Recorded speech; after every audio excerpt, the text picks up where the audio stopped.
on continue tranquillement la découverte des méthodes utiles en JavaScript. Donc les méthodes, encore une fois, les fonctions qui sont déjà intégrées au langage JavaScript. Allez, on va s'enlever tout ça, tiens. Ou alors on va juste laisser tableau. Et on va appeler ça let tableau 2 ici. Et là, on va mettre tableau 1. Comment on peut faire pour concaténer des tableaux? Si je vais mettre Z, X, Y par exemple, comme ça, très bien. Concaténer, qu'est-ce que ça veut dire? Ça veut dire assembler deux tableaux, d'accord? Eh bien, il existe une méthode pour ça. Alors, j'ai utilisé des let. C'est vrai que pour les tableaux, de manière générale, à part si vous voulez les modifier, réassigner une nouvelle valeur, ce qui arrive assez rarement avec les tableaux. Par réassigner, j'entends donner un nouveau tableau comme valeur à votre variable, pas juste changer une valeur à l'intérieur, ça c'est OK avec les const. Vous pouvez changer l'intérieur d'un tableau, mais vous ne pouvez pas dire... regardez, je vais vous montrer d'ailleurs, c'est assez intéressant. Ici, on peut changer l'intérieur d'un tableau, c'est-à-dire je peux dire tableau 2 de 2 à l'index 2 est égal 125 par exemple, 125 comme ça, ok? Vous voyez que je n'ai pas d'erreur ici. Et alors, est-ce que j'ai toujours le live server d'activer? Oui, hop, le live server est bien ici, pas d'erreur. Et si je log tableau 2, hop, vous voyez que j'ai bien ZX125. En fait, j'ai remplacé cette valeur juste ici. Et pourtant, c'est une constante ici. Mais la constante, attention, on fait souvent pas la distinction, on ne peut pas réassigner de valeur. C'est-à-dire, je ne peux pas dire que c'est égal à un nouveau tableau ici. Je ne peux pas dire tableau 2 est égal, alors soit 125, c'est-à-dire c'est une nouvelle valeur ici, ça passe d'un tableau à une valeur, mais aussi un nouveau tableau, par exemple 125 comme ça. Ça aussi, assignment to constant variable, ce n'est pas possible. D'accord? Les deux ne sont pas possibles, c'est-à-dire que je ne peux pas lui assigner une nouvelle valeur. Mais à l'intérieur du tableau, je ne touche pas au tableau en lui-même, je touche à son intérieur, d'accord? Et donc ça, j'ai le droit, c'est possible, et je peux changer l'intérieur d'un tableau. On y reviendra, c'est la notion de primitive et référence. On y reviendra quand on aura vu les objets, d'accord? Il y a une petite chose à expliquer en plus, mais pour l'instant, je ne vais pas vous embrouiller, ok? Donc, on revient sur la concaténation pas facile, des tableaux. Et donc, on va se faire const tableau 3 est égal tableau 1, point concat. D'accord, facile à retenir. Point concat de tableau 2. Tac, tableau 2 ici. Ok, donc on passe en argument ici tableau 2. Et maintenant, on peut se loguer ce tableau 3. Et vous l'aurez deviné, hop, on a les deux tableaux qui sont assemblés. Voilà, donc concat qui peut être assez sympa pour concaténer deux tableaux comme ça. Et en retourner un nouveau tableau ici. Ok, on a ça. Ensuite, on va avoir quoi comme chose d'intéressante? On peut avoir includes. Includes va permettre de savoir si une valeur donnée se situe dans un tableau ou pas. Donc ici, regardez, on va loguer tableau 3 qu'on vient de créer, point includes, et là, par exemple, J, pour voir. Est-ce que c'est true? Est-ce que c'est false? Non, c'est false. Il n'y a pas de J dans mon tableau juste ici, mais par exemple, il y a un D, tac, D ici, hop, et ça va rendre true. Ok, donc includes pour savoir si un tableau inclut quelque chose, s'il y a une donnée qui se situe dedans. Ok. Toutes ces méthodes ne sont pas à savoir du premier coup et à les retenir instantanément. Je vais vous montrer à la fin où on peut en retrouver beaucoup, on peut même toutes les retrouver, mais le tout est de savoir que ça existe en fait, et que plein de méthodes de tableaux existent, et souvent quand vous avez envie de faire quelque chose avec des tableaux, allez checker la liste des méthodes et vous verrez que il y a sûrement ce qu'il vous faut pour faire ce que vous avez envie de faire. Ok, ensuite on peut avoir flat qui peut être sympa pour aplatir des tableaux. Je m'explique, ici on va avoir const multitab par exemple, est égal 1, 2, 3, et à l'intérieur il y a un autre tableau comme ça, il y a un autre tableau ici, alors on n'oublie pas la virgule, et il y a encore 1, 2, 3 comme ça.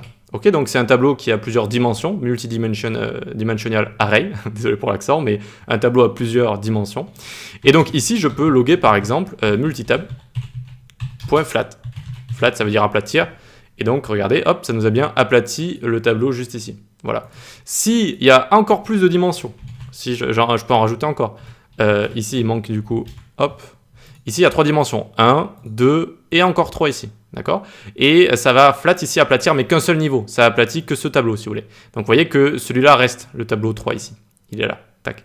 Et donc il suffit, en fait, plus on a de niveaux, plus mettre le nombre de niveaux qu'on a envie d'aplatir. Et donc ici ça a bien aplati les deux tableaux qui étaient imbriqués ici, hop, pour nous retourner plus qu'un seul tableau.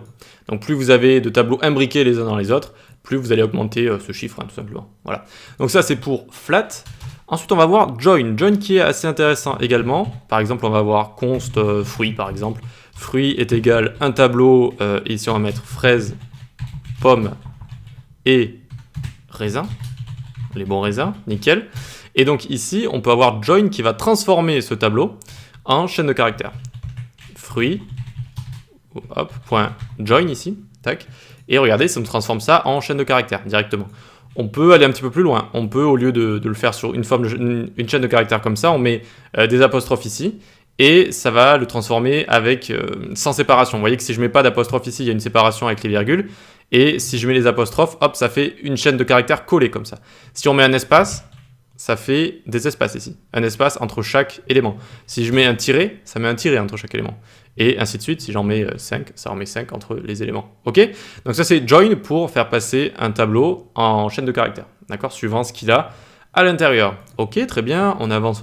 Ensuite on arrive ici. Ce qu'on va faire, on va garder le const fruit juste au-dessus. Et on va utiliser reverse, le bien nommé, la méthode bien nommée, donc la fonction qui va permettre de renverser tout ce qu'il y a dans un tableau.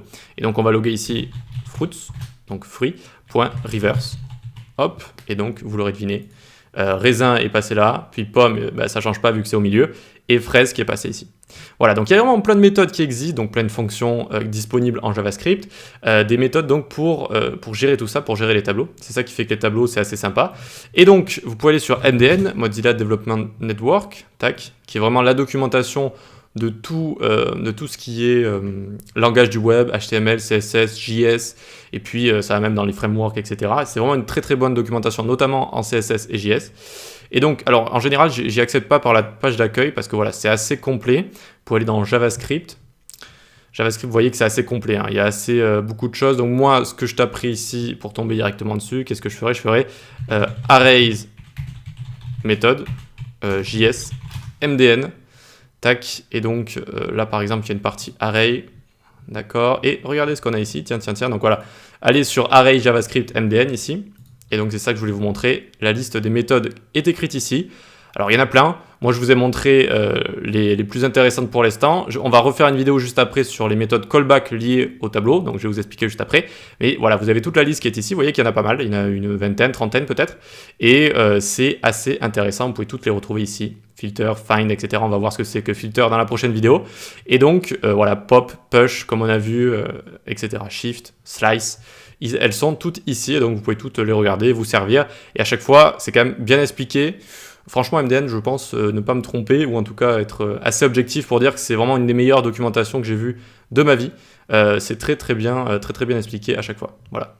Donc, d'ailleurs, je vais vous expliquer, regardez, on a filter ici, on va la voir dans la prochaine vidéo, c'est une méthode qui va appeler une fonction callback, c'est une fonction qui va appeler une autre fonction en argument. D'accord, en paramètre si vous voulez. Et donc à chaque fois, ça s'explique comme ça. Vous avez une légère description ici, qui est plutôt bien faite. Ensuite, vous avez un exemple. Et ensuite, en dessous, vous avez les paramètres que vous pouvez passer. Donc là, une méthode callback avec index, array, un autre argument ici. Et ensuite, vous avez une description plus complète que la description du début. Là, c'est vraiment si vous voulez bien comprendre ce qui se passe. Et en général, après, il y a quelques exemples. Donc, vous voyez que c'est quand même très bien fait. Si vous êtes vraiment débutant, ça peut être un petit peu compliqué au début. Mais pour tout ce qui est CSS et JS, non, franchement, c'est plutôt bien fait. Allez, donc dans la prochaine vidéo, on verra ce que c'est que les fonctions callback et les fonctions callback liées au tableau.